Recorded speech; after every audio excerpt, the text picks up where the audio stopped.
ಸಮಯಸಾರ ಭಾಗ 3. ಸಮಯಸಾರ ಭಾಗ 3. ಶ್ರೀ ಋಷಭನಾಥರಿಂದ ವರ್ಧಮಾನರವರೆಗೆ 24 ತೀರ್ಥಂಕರರಿಗೆ ಜಯವಾಗಲಿ. ನನ್ನ ಸಮಸ್ತ ಗುರುಗಳಿಗೆ ಜಯವಾಗಲಿ. ಈಗ ನೀವು ಕೇಳ್ತಾ ಇದ್ದೀರಿ ಸಮಯಸಾರ ಭಾಗ 3. ಹಿಂದೆ 2 ಭಾಗಗಳು ಮುಗಿದೋಗಿದ್ದಾವೆ. ಅದನ್ನ ಕೇಳ್ಕೊಂಬರ್ರಿ. ನೇರವಾಗಿ ಅದನ್ನು ಕೇಳೋದ್ರಿಂದ ಏನೂ ಗೊತ್ತಾಗೋದಿಲ್ಲ. ಈಗ ಪ್ರಶ್ನೆ 33. ಶ್ರುತಕೇವಲಿಗಳು ಅಂದರೆ ಏನು? ಉತ್ತರ. ಶ್ರುತಕೇವಲಿ ಈ ಶಬ್ದದ ಅರ್ಥ ಹೇಳುವ ಮೊದಲು ಶ್ರುತವು ಅನಾದಿ ನಿಧಾನ ಪ್ರವಾಹ ರೂಪ ಆಗಮ ಇದೆ ಮತ್ತು ಕೇವಲಿ ಶಬ್ದದಿಂದ ಸರ್ವಜ್ಞ ಮತ್ತು ಪರಮ ಆಗಮವನ್ನು ತಿಳಿಯುವವರು ಶ್ರುತಕೇವಲಿಗಳು ಇದ್ದಾರೆ ಅಂತಂದರೆ, ಇದನ್ನು ಈಗ ಸರಳವಾಗಿ ಹೇಳಬೇಕು ಅಂತಂದರೆ, ಸರ್ವಜ್ಞರನ್ನು ಮತ್ತು ದ್ವಾದಶಾಂಗ ಸಂಪೂರ್ಣ ಶಾಸ್ತ್ರವನ್ನು ತಿಳಿಯುವವರನ್ನು ಇಲ್ಲಿ ಶ್ರುತಕೇವಲಿಗಳು ಎಂದಿದ್ದಾರೆ. ಪ್ರಶ್ನೆ 34. ಸಮಯಸಾರ ಮಹಾಶಾಸ್ತ್ರದಿಂದ ಏನು ಪ್ರಯೋಜನ ಇದೆ? ಉತ್ತರ. ಶುದ್ಧ ಆತ್ಮನ ಸ್ವರೂಪದ ಪ್ರಾಪ್ತಿಯೇ ಈ ಮಹಾಶಾಸ್ತ್ರದಿಂದ ಪ್ರಯೋಜನ ಇದೆ. ಇನ್ನು ಮುಂದೆ ಆಚಾರ್ಯರು ಪ್ರಥಮ ಜೀವಾಧಿಕಾರದ 2ನೆಯ ಸಂಖ್ಯೆಯ ಗಾಥಾವನ್ನು ಹೇಳುತ್ತಾರೆ. ಜೀವೋ ಚರಿತದಂಸನಾನಟ್ಯವೋ ತಂ ಹಿ ಸಸಮಯಂ ಜಾಣ ಪುಗ್ಗಲಕಮ್ಮ ಪದೇ ಸಟ್ಟಿಯಂ ಚ ತಂ ಜಾಣ ಪರಸಮಯಂ. ಈಗ ಈ ಗಾಥೆಯ ಅರ್ಥವನ್ನು ಹೇಳುತ್ತಾರೆ. ಹೇ ಭವ್ಯನಿ, ದರ್ಶನ, ಜ್ಞಾನ ಮತ್ತು ಚಾರಿತ್ರ್ಯದಲ್ಲಿ ಯಾರು ಸ್ಥಿರ ಆಗಿರುತ್ತಾರೆ ಅವರು ನಿಶ್ಚಯದಿಂದ ಸ್ವಸಮಯವೆಂದು ತಿಳಿಯಬೇಕು. ಮತ್ತು ಯಾವ ಜೀವನು ಪುದ್ಗಲ ಕರ್ಮದ ಪ್ರದೇಶದ ಒಳಗೆ ಸ್ಥಿರ ಇರುತ್ತಾನೆ ಅವನಿಗೆ ಪರಸಮಯ ಎಂದು ತಿಳಿಯಬೇಕು. ಈಗ ಈ ರೀತಿ ಗಾಥಾ ಅರ್ಥವನ್ನು ಅವರು ಹೇಳಿದರು. ಇನ್ನು ಮುಂದೆ ಪ್ರಶ್ನೆ 35. ಸಮಯ ಅಂದರೆ ಏನು? ಉತ್ತರ. ಜೀವ ಹೆಸರಿನ ಪದಾರ್ಥ ಅಂದರೆ ವಸ್ತು ಇದೆಯಲ್ಲ, ಅದನ್ನೇ ಸಮಯ ಎನ್ನುತ್ತಾರೆ. ಅಂದರೆ ಸರಳವಾಗಿ ಹೇಳಬೇಕು ಅಂದರೆ ಇಲ್ಲಿ ಜೀವವನ್ನೇ ಅಂದರೆ ಆತ್ಮನನ್ನೇ ಸಮಯ ಎನ್ನುತ್ತಾರೆ. ಪ್ರಶ್ನೆ 36. ಸಮಯ ಶಬ್ದದಲ್ಲಿ ಅನ್ಯ ಅರ್ಥ ಇದೆಯೇ? ಉತ್ತರ. ಸಂ ಇದು ಉಪಸರ್ಗ ಇದೆ. ಆಯಗತೌ ಇದು ಧಾತು ಇದೆ. ಇದರಲ್ಲಿ ಗಮನ ಮತ್ತು ಜ್ಞಾನ ಎಂದು 2 ಅರ್ಥ ಆಗುತ್ತದೆ. ಸಮುದ ಅರ್ಥವು ಒಮ್ಮೆಲೆ ಎಂದು ಆಗುತ್ತದೆ. ಆದ್ದರಿಂದ ಒಂದೇ ಸಮಯದಲ್ಲಿ ತಿಳಿಯುವುದು ಮತ್ತು ಪರಿಣಮನ ಮಾಡುವುದು ಈ 2 ಕ್ರಿಯೆಗಳು ಯಾವುದರಲ್ಲಿ ಆಗುವುದೋ ಅದು ಸಮಯ ಇರುತ್ತದೆ. ಇಲ್ಲಿ ನಿಮಗೊಂದು ಸೂಚನೆ. ಇಲ್ಲಿ ಸಮಯ ಅಂತ ಅಂದರೆ ನೀವು ಸೆಕೆಂಡು, ನಿಮಿಷ, ಗಂಟೆ ಇದನ್ನೆಲ್ಲ ತಗೊಳ್ಳೋದಿಲ್ಲ. ಇದನ್ನು ಇಲ್ಲ ಸ್ವೀಕರಿಸಬೇಡಿ. ಇಲ್ಲಿ ಸಮಯ ಅಂದರೆ ಜೀವವನ್ನೇ ತಿಳ್ಕೋಬೇಕು ನೀವು. ಇಲ್ಲಾಂದರೆ ಅರ್ಥಕ್ಕೆ ಅನರ್ಥ ಆಗಿ ಎಲ್ಲ ವ್ಯರ್ಥ ಆಗಿ ಹೋಗಬಹುದು. ಆ ರೀತಿ ಆಗಬಾರದು ಅಲ್ವಾ?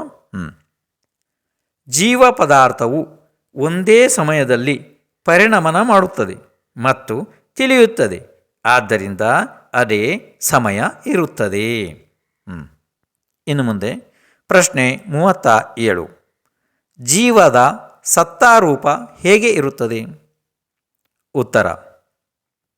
ಸಮಯ ಹೆಸರಿನ ಜೀವವು ಯಾವಾಗಲೂ ಪರಿಣಮನ ಸ್ವಭಾವದಲ್ಲಿ ಇರುವುದರಿಂದ ಉತ್ಪಾದ, ವ್ಯಯ, ದ್ರವ್ಯದ ಏಕತಾರೂಪ ಅನುಭೂತಿ ಲಕ್ಷಣವುಳ್ಳ ಸತ್ತ ಸಹಿತ ಇರುತ್ತದೆ. ಇಲ್ಲಿ ಉತ್ಪಾದ, ವ್ಯಯ, ದ್ರವ್ಯ ಅಂದರೆ ಯಾವುದೇ ಒಂದು ವಸ್ತುವಿನಲ್ಲಿ ಹಿಂದೆ ಆಗಿದ್ದು ಪರ್ಯಾಯ ಅದು ವ್ಯಯ ಆಗಿ ಹೋಗ್ತದೆ, ಮುಂಬರುವ ಪರ್ಯಾಯ ಅದು ಉತ್ಪಾದ ಆಗ್ತದೆ, ಮತ್ತು ಆ ವಸ್ತು ಮಾತ್ರ ಹಾಗೆಯೇ ಇರುತ್ತದೆ. ಆದ್ದರಿಂದ ಆ ವಸ್ತು ದ್ರವ್ಯ ಇದೆ. ಪ್ರಶ್ನೆ 38. ಸ್ವಸಮಯ ಎಂದರೆ ಏನು? ಉತ್ತರ. ದರ್ಶನ, ಜ್ಞಾನ, ಚಾರಿತ್ರ್ಯದಲ್ಲಿ ಸ್ಥಿರ ಆಗುವುದರಿಂದ ತನ್ನ ಸ್ವರೂಪವನ್ನು ಏಕತ್ವ ರೂಪದಿಂದ ಒಂದೇ ಸಮಯದಲ್ಲಿ ಮತ್ತು ಪರಿಣಮನ ಮಾಡುತ್ತದೆ. ಅದಕ್ಕೆ ಸ್ವಸಮಯ ಅನ್ನುತ್ತಾರೆ. ಪ್ರಶ್ನೆ 39. ಪರಸಮಯ ಎಂದರೆ ಏನು? ಉತ್ತರ: ಅನಾದಿ ಕಾಲದ ಅವಿದ್ಯಾರೂಪ ಮೋಹದ ಉದಯಕ್ಕೆ ಅನುಸರಿಸಿ ಆತ್ಮಸ್ವರೂಪದಿಂದ ಹೊರಬಂದು ಪರದ್ರವ್ಯಗಳನ್ನು ತನ್ನಿಂದ ಅಭಿನ್ನವೆಂದು, ಅಂದರೆ ನಾನು ಮತ್ತೆ ಕಷಾಯ ಒಂದೇ ಎಂದು ತಿಳಿದು ರಾಗಾದಿ ರೂಪ ಪರಿಣಮನ ಮಾಡುತ್ತಾನೆ. ಆಗ ಪರಸಮಯ ಎನ್ನಲಾಗುತ್ತದೆ. ಇನ್ನು ಮುಂದೆ ಆಚಾರ್ಯರು ಹೇಳುತ್ತಾರೆ, ಈ ಸಮಯದ 2 ಪ್ರಕಾರ ಒಳ್ಳೆಯದು ಅಲ್ಲ, ಏಕೆಂದರೆ ಅದು ಬಾಧೆ ಸಹಿತ ಇರುತ್ತದೆ. ಈ ಜೀವಾತ್ಮನು ಸಮಯದ ಏಕತ್ವವಾಗುವುದೇ ಪ್ರಯೋಜನ ಇದೆ. ನಿಜವಾಗಿ ಸಮಯದ ಏಕತ್ವದಿಂದಲೇ ಶೋಭೆಯನ್ನು ನೋಡುತ್ತಾನೆ ಎಂಬುದರ ಬಗ್ಗೆ ಈಗ ಅವರು ಜೀವಾಧಿಕಾರದಲ್ಲಿ 3ನೆಯ ಸಂಖ್ಯೆಯ ಗಾಥವನ್ನು ಹೇಳುತ್ತಾರೆ. ಕೇಳ್ರಿ. ಏಯತ್ತ ನಿಶ್ಚಯಗವೋ ಸಮವೋ ಸವ್ವತ್ತ ಸುಂದರೋ ಲೋಯೇ ಬಂಧಕಃ ಏಯತ್ತೆ ತೇಣ ವಿಸಂವಾದಿನಿ ಹೋಯಿ. ಈಗ ಇದರ ಅರ್ಥವನ್ನು ಹೇಳುತ್ತಾರೆ. ಏಕತ್ವ ನಿಶ್ಚಯನಯದಿಂದ ಯಾವುದು ಸಮಯ ಇರುತ್ತದೆ, ಇದು ಎಲ್ಲ ಲೋಕದೊಳಗಡೆ ಸುಂದರ ಇರುತ್ತದೆ. ಇದರ ಸಲುವಾಗಿ ಏಕತ್ವದಲ್ಲಿ ಎರಡನೆಯದರ ಕೂಡ ಬಂಧಕತೆ ನಿಂದೆಯನ್ನು ಮಾಡುವುದು ಆಗುತ್ತದೆ. ಪ್ರಶ್ನೆ 40. ಪದಾರ್ಥ ಅಂದರೆ ವಸ್ತುಗಳು ಶೋಭೆಗೆ ಹೇಗೆ ಪ್ರಾಪ್ತವಾಗುತ್ತವೆ? ಉತ್ತರ: ನಿಶ್ಚಯವಾಗಿ ಎಲ್ಲ ಪದಾರ್ಥಗಳು ತಮ್ಮ ತಮ್ಮ ಸ್ವಭಾವದ ಒಳಗೆ ಸ್ಥಿತವಿರೋದರಿಂದಲೇ ಶೋಭೆಗೆ ಪ್ರಾಪ್ತ ಆಗುತ್ತವೆ. ಪ್ರಶ್ನೆ 41. ಜೀವ ಏಕೆ ಶೋಭೆಗೆ ಪ್ರಾಪ್ತವಾಗಿಲ್ಲ? ಉತ್ತರ: ಅನಾದಿ ಕಾಲದಿಂದ ಪುದ್ಗಲ ಕರ್ಮದ ಜೊತೆಗೆ ಬಂಧ ಅವಸ್ಥೆ ಇರುವುದರಿಂದ ಇದರಲ್ಲಿ ವಿಸಂವಾದದ ಆಪತ್ತಿ ಬರುತ್ತದೆ. ಆದ್ದರಿಂದ ಇದು ಶೋಭೆಗೆ ಪ್ರಾಪ್ತವಾಗುವುದಿಲ್ಲ. ಪ್ರಶ್ನೆ 42. ಜೀವ ಸುಂದರತೆಗೆ ಹೇಗೆ ಪ್ರಾಪ್ತವಾಗುತ್ತದೆ? ಉತ್ತರ: ಏಕತ್ವ ಆಗುವುದರಿಂದಲೇ ಎಲ್ಲ ಕಾಲದಲ್ಲಿಯೂ ಜೀವ ಸೌಂದರ್ಯಕ್ಕೆ ಪ್ರಾಪ್ತ ಆಗುತ್ತದೆ. ಮುಂದೆ ಆಚಾರ್ಯರು ಹೇಳುತ್ತಾರೆ ಗಾಥಾರೂಪದಲ್ಲಿ, ಏಕತ್ವಕ್ಕೆ ಪ್ರಾಪ್ತವಾಗುವುದೇ ಯೋಗ್ಯ ಇದೆ ಜೀವಕ್ಕೆ ಎಂದು ಹೇಳುತ್ತಾರೆ. ಈಗ ಜೀವಾಧಿಕಾರದ 4ನೆಯ ಸಂಖ್ಯೆಯ ಗಾಥವನ್ನು ಆಚಾರ್ಯರು ಹೇಳುತ್ತಾರೆ. ಸುಧಾ ಪರಿಚಿದಾನುಭೂಧ ಸೌವಸ್ಸಾಭಿ ಕಾಮಭೋಗ ಬಂಧಕಃ ಏಯತ್ತ ಸುವಲಂಬೋ ನವರಿ ನಾ ಸುಲಭೋ ವಿಹತ್ತಸ. ಈಗ ಈ ಗಾಥೆಯ ಅರ್ಥವನ್ನು ಹೇಳುತ್ತಾರೆ. ಸರ್ವಸ್ಯ ಅಂದರೆ ಎಲ್ಲ ಜನರಿಗೂ ಕಾಮಭೋಗ ವಿಷಯದ ಬಂಧದ ಕಥೆಗಳು ಕೇಳುವುದರಲ್ಲಿ ಬಂದಿವೆ, ಪರಿಚಯದಲ್ಲಿ ಬಂದಿವೆ, ಅನುಭವದಲ್ಲಿಯೂ ಕೂಡ ಬಂದಿವೆ. ಆದುದರಿಂದ ಸುಲಭ ಇವೆ. ಕೇವಲ ಭಿನ್ನ ಆತ್ಮನ ಏಕತ್ವವನ್ನು ಎಂದೂ ಕೇಳಿಲ್ಲ, ಪರಿಚಯದಲ್ಲೂ ಇಲ್ಲ, ಅನುಭವದಲ್ಲಿಯೂ ಬಂದಿಲ್ಲ. ಆದ್ದರಿಂದ ಇದು ಸುಲಭವಿಲ್ಲ ಎಂದಿದ್ದಾರೆ. ಪ್ರಶ್ನೆ 43. ಜೀವಗಳಿಗೆ ಯಾವ ವಿಷಯ ಸುಲಭದಲ್ಲಿ ತಿಳುವಳಿಕೆಗೆ ಬರುತ್ತದೆ? ಉತ್ತರ: ಕಾಮ ಭೋಗ ವಿಷಯದ ಕಥೆಗಳು ಸುಲಭದಲ್ಲಿ ತಿಳುವಳಿಕೆಗೆ ಬರುತ್ತದೆ. ಪ್ರಶ್ನೆ 44. ಅದರ ಕಾರಣ ಏನು? ಉತ್ತರ: ಅವು ಹಿಂದೆ ಅನೇಕ ಭಾವಗಳಿಂದ ಕೇಳಲು ಮತ್ತು ಪರಿಚಯದಲ್ಲೂ ಬಂದಿವೆ. ಅನುಭವದಲ್ಲೂ ಬಂದಿವೆ. ಆದ್ದರಿಂದ ಸುಲಭದಲ್ಲಿ ಅವು ಅನುಭವದಲ್ಲಿ, ಪರಿಚಯದಲ್ಲಿ ಬರುತ್ತವೆ. ಪ್ರಶ್ನೆ 45. ಜೀವಗಳಿಗೆ ಯಾವ ವಿಷಯ ದುರ್ಲಭ ಇದೆ? ಉತ್ತರ: ಜೀವದ ಏಕತ್ವದ ವಿಷಯ ಅತಿ ದುರ್ಲಭ ಇದೆ. ಪ್ರಶ್ನೆ 46. ಅದೇಕೆ ದುರ್ಲಭ ಇದೆ? ಉತ್ತರ: ಈವರೆಗೆ ತನಗೆ ಸ್ವಂತಕ್ಕೂ ತಿಳುವಳಿಕೆಯಲ್ಲಿ ಬಂದಿಲ್ಲ, ಆದಂಥವರ ಸೇವೆಯನ್ನೂ ಮಾಡಿಲ್ಲ, ಎಂದು ಕೇಳಿಯೂ ಇಲ್ಲ, ಪರಿಚಯದಲ್ಲೂ ಬಂದಿಲ್ಲ, ಅನುಭವದಲ್ಲೂ ಬರಲಿಲ್ಲ. ಹೀಗೆ ಇರುವುದರಿಂದ ಆತ್ಮನ ಏಕತ್ವವು ಅತೀ ದುರ್ಲಭ ಇದೆ. ಇದು ಸುಲಭ ಇಲ್ಲ. ಈಗ ಆಚಾರ್ಯರು ಆ ಭಿನ್ನ ಆತ್ಮನ ಏಕತ್ವವನ್ನು ನಾನು ತೋರಿಸುತ್ತೇನೆ ಎಂದು ಜೀವಾಧಿಕಾರದ 5ನೆಯ ಸಂಖ್ಯೆಯ ಗಾಥವನ್ನು ಹೇಳುತ್ತಾರೆ, ಕೇಳಿರಿ. ತಂ ಯೇಯತ್ತ ವ್ಯತ್ತಂ ದಾಯೇಹಂ ಅಪ್ಪಣೋ ಸವೀಹವೇಣ ಜದಿ ದಾಯಜ್ಜ ಪ್ರಮಾಣಂ ಚುಕ್ಕಿಜ್ಜ ಛಲಂ ನಾಗ್ಯಥವಂ. ಈಗ ಇದರ ಅರ್ಥವನ್ನು ಹೇಳುತ್ತಾರೆ. ಆ ಏಕತ್ವ ವಿಭಕ್ತ ಆತ್ಮನನ್ನು ನಾನು ಆತ್ಮನ ನಿಜ ವೈಭವದಿಂದ ತೋರಿಸುತ್ತೇನೆ. ಒಂದು ವೇಳೆ ನಾನು ತೋರಿಸಿದರೆ ಅದನ್ನು ಪ್ರಮಾಣ ಮಾಡಬೇಕು. ಎಲ್ಲಿಯಾದರೂ ತಪ್ಪಿದ್ದರೆ ಛಲ ಗ್ರಹಣ ಮಾಡಬಾರದು. ಪ್ರಶ್ನೆ 47. 5ನೆಯ ಸಂಖ್ಯೆಯ ಘಾತದಲ್ಲಿ ಆಚಾರ್ಯರು ಯಾವುದರ ವೈಭವವನ್ನು ತೋರಿಸುತ್ತೇನೆ ಎಂದಿದ್ದಾರೆ? ಉತ್ತರ: ಯಾವ ನನ್ನ ಆತ್ಮನ ನಿಜ ವೈಭವ ಇದೆ, ಅದು ಎಲ್ಲದರಿಂದ ನಾನು ಆ ಏಕತ್ವ ವಿಭಕ್ತ ಆತ್ಮನನ್ನು ತೋರಿಸುವ ಸಲುವಾಗಿ ಉದ್ಯುಕ್ತನಾಗುತ್ತೇನೆ ಎಂದಿದ್ದಾರೆ. ಪ್ರಶ್ನೆ 48. ಆಚಾರ್ಯರಿಗೆ ಆ ಜ್ಞಾನದ ಅನುಭವ ಯಾವುದರಿಂದ ಆಗಿದೆ? ಉತ್ತರ: ಈ ಲೋಕದಲ್ಲಿ ಎಲ್ಲ ವಸ್ತುಗಳನ್ನು ಸ್ಪಷ್ಟ ರೂಪದಿಂದ ಪ್ರಕಾಶ ಮಾಡುವ ಮತ್ತು ಸ್ಯಾತ್ ಪದದಿಂದ ಚಿಹ್ನಿತ ಶಬ್ದಬ್ರಹ್ಮ ಅರಿಹಂತರ ಪರಮಾಗಮದ ಉಪಾಸನೆ ಅಂದರೆ ಆರಾಧನೆಯಿಂದ ಆಗಿದೆ. ಪ್ರಶ್ನೆ 49. ಸ್ಯಾತ್ ಪದದ ಅರ್ಥ ಏನು?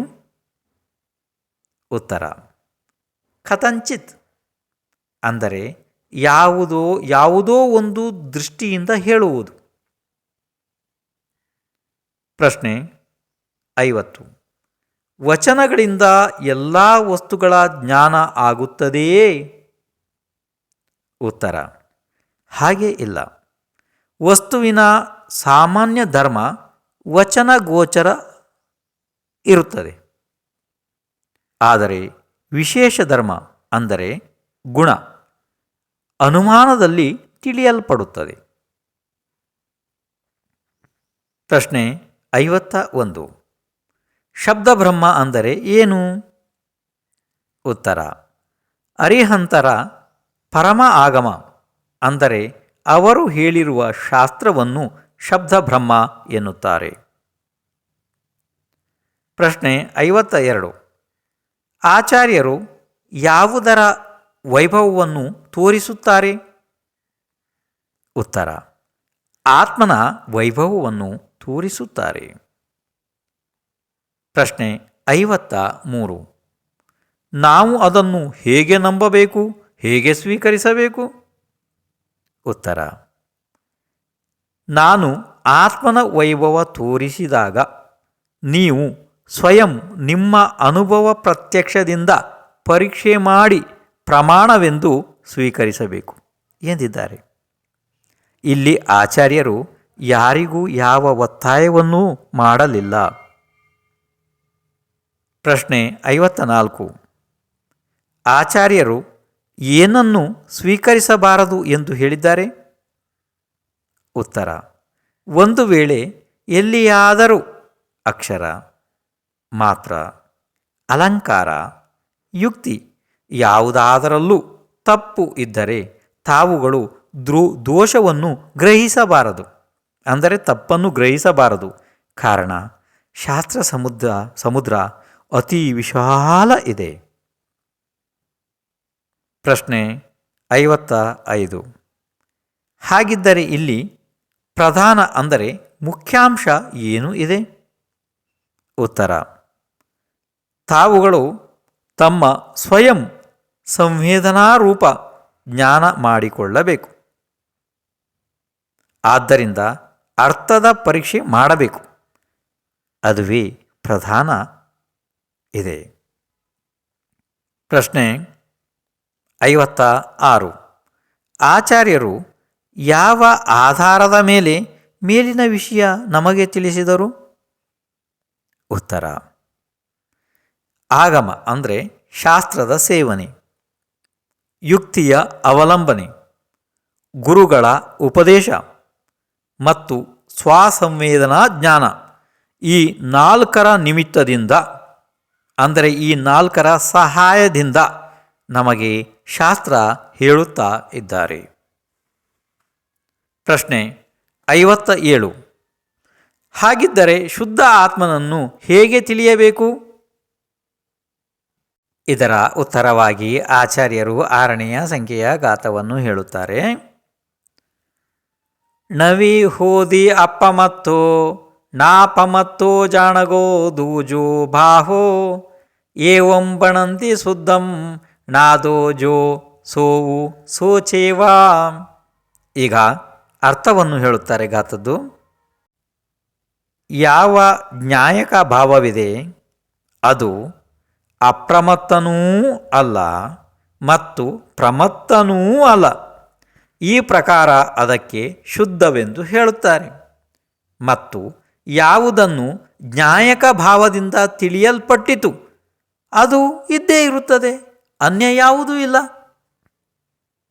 ಇದು ಘಾತಾರ್ಥ ಇದೆ. ಪ್ರಶ್ನೆ 58. ಜೀವನಿಗೆ ಅಶುದ್ಧತೆ ಬರಲು ಕಾರಣ ಏನು? ಉತ್ತರ: ಪರದ್ರವ್ಯಗಳ ಸಂಯೋಗದಿಂದ ಜೀವ ಅಶುದ್ಧ ಆಗಿದ್ದಾನೆ. ಪ್ರಶ್ನೆ 59. ಮೂಲ ದ್ರವ್ಯವು ಅನ್ಯ ದ್ರವ್ಯ ರೂಪ ಆಗುತ್ತದೆಯೇ? ಉತ್ತರ: ಇಲ್ಲ, ಅನ್ಯ ದ್ರವ್ಯ ರೂಪ ಆಗುವುದಿಲ್ಲ. ಪರದ್ರವ್ಯದ ನಿಮಿತ್ತದಿಂದ ಪರ್ಯಾಯವು ಮಾತ್ರ ಮಲಿನ ಆಗುತ್ತದೆ ಅಷ್ಟೇನೆ. ಪ್ರಶ್ನೆ 60. ದ್ರವ್ಯ ದೃಷ್ಟಿ ಮತ್ತು ಪರ್ಯಾಯ ದೃಷ್ಟಿಯಿಂದ ನೋಡಿದರೆ ದ್ರವ್ಯದಲ್ಲಿ ಏನು ವ್ಯತ್ಯಾಸ ಕಂಡುಬರುತ್ತದೆ? ಉತ್ತರ: ದ್ರವ್ಯ ದೃಷ್ಟಿಯಿಂದ ದ್ರವ್ಯವು ಯಾವುದಿದೆಯೋ ಅದೇ ಇದೆ, ಬದಲಾಗಿಲ್ಲ.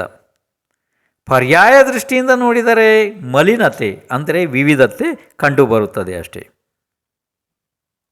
ಪ್ರಶ್ನೆ 61. ಪ್ರಮತ್ತ ಮತ್ತು ಅಪ್ರಮತ್ತ ಭಾವ ಶುದ್ಧ ಜೀವಕ್ಕೆ ಇಲ್ಲ ಅಂದರೆ ಏನು? ಪ್ರಶ್ನೆಯನ್ನು ಇನ್ನೊಂದು ಸಲ ಕೇಳ್ರಿ.